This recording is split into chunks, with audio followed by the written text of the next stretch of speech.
எல்லாரும் எப்படி இருக்கீங்க? இப்போ வந்து மசாலா தூள் வந்து எப்படி செய்யலான்னு பார்க்கலாம். மசாலா வந்து குழம்புக்கு இப்போ வந்து இது வந்து வெஜிடேரியன் குழம்பு இருக்குது, அது புளிக்குழம்புக்கு செய்யக்கூடாது. மசாலா தூள் போட்டுட்டு ஒரு தேங்காய் அந்தளவுக்கு எடுத்துக்கோங்க. இது வந்து மீன் குழம்புக்கு வந்து மசாலா வந்து செய்கிறோம். அதுக்கு 1/4 கிலோ வந்து வெங்காயம், சின்ன வெங்காயமோ பெரிய வெங்காயமோ எடுத்துக்கோங்க. அப்புறம் வந்து குழம்பு மிளகாத்தூள் வந்து இந்த அளவுக்கு வந்து ஃபஸ்ட்டு ஒரு ஸ்பூன் போட்டாச்சு. திரும்பி வந்து அதே அளவுக்கு ஒரு ஸ்பூன் போட்டாச்சு. இதெல்லாம் சேர்த்து வச்சு நீங்கள் வந்து குழம்பு வந்து மீன் குழம்பு செய்யுங்க. வெங்காயம் 1/4 கிலோ வெங்காயத்தை வெட்டி வதக்கிட்டு அந்த மசாலா தூளையும் போட்டுருங்க. இது வந்து கறிக்கு வந்து செய்யக்கூடிய மசாலா தூள் வந்து இது 4 ஸ்பூன் வந்து தனியாகவும் 4 ஸ்பூன் வந்து ஜீரகமும் எடுத்துக்கோங்க. 1 ஸ்பூன் வந்து மிளகு எடுத்துக்கோங்க.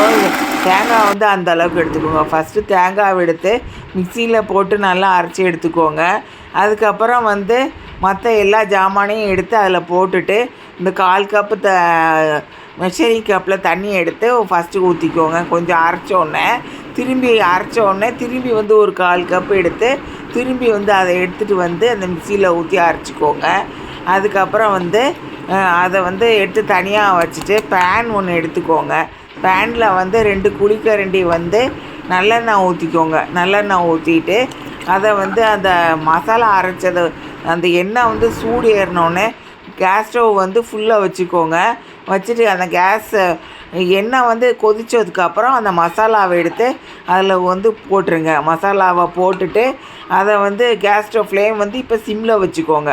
சிம்மில் வச்சுக்கிட்டு அதை நல்லா வதக்குங்க. அதை மூடி ஒன்று போட்டு அதை மூடி வச்சு அதை கொஞ்ச நேரத்துக்கு ஒருக்க திறந்து எடுத்து அதை வந்து நல்லா வதக்குன்னு வதக்கி எடுத்துக்கோங்க.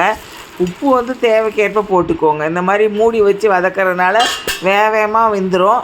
ஃபுல்லும் கவர் ஆகியிருந்தால் காற்று எதுவும் போகாமல் இருந்தால் வேகமாக வெந்துடும். இது விருதுநகர் ஆச்சி சமையல் தமிழ். இது சப்ஸ்கிரைப் பண்ணுங்கள், லைக்ஸ் கொடுங்க, ஷேர் கொடுங்க, அந்த பெல் பட்டனை வந்து அமுக்கிடுங்க. இதுதான் வந்து இது வந்து சிக்கனுக்கு வந்து இது வந்து மசாலா தூள் செய்கிறோம். இந்த தட்டில் இருக்க எல்லாத்தையும் வந்து நம்ம எடுத்துக்கிடணும்.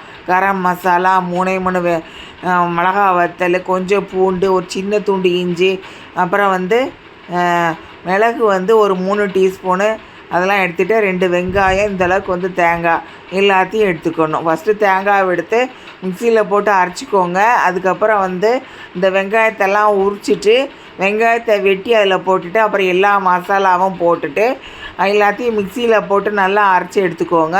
பேனில் வந்து எண்ணெய் ஊற்றிட்டு அதுக்கப்புறம் அந்த மசாலாவை எடுத்து அந்த பேனில் போட்டிருக்கேன். கேஸ் ஸ்டவ் ஃப்ளேம் வந்து ஃபஸ்ட்டு ஃபுல்லாக வச்சுட்டு அதுக்கப்புறம் சிம்மில் வச்சுட்டு அதுக்கப்புறம் வந்து கொதி வந்ததுக்கப்புறம் சிம்மில் வச்சுக்கோங்க. கேஸ் ஸ்டவ் ஃப்ளேம் நல்லா வதக்குன்னு நல்லா வதக்கிட்டு இந்தளவுக்கு கேஸ் ஸ்டவ் ஃப்ளேம் சிம்மில் வச்சு மூடி வச்சு நல்லா இந்த மாதிரி வதக்கி எடுத்து அதுக்கப்புறம் வந்து நீங்கள் வந்து குழம்புல போடுறதோ சிக்கன் குழம்புல போடுறதோ போட்டு நீங்கள் எடுத்துக்கலாம். இந்தளவுக்கு நல்லா வந்து சுருளை வதங்கி வரணும். நல்லா வதங்கி வந்து அதுக்கப்புறம் வந்து அந்த மசாலா வந்து எடுத்து நீங்கள் வந்து குழம்புங்களுக்கு சிக்கன் குழம்புக்கு யூஸ் பண்ணிக்கலாம்.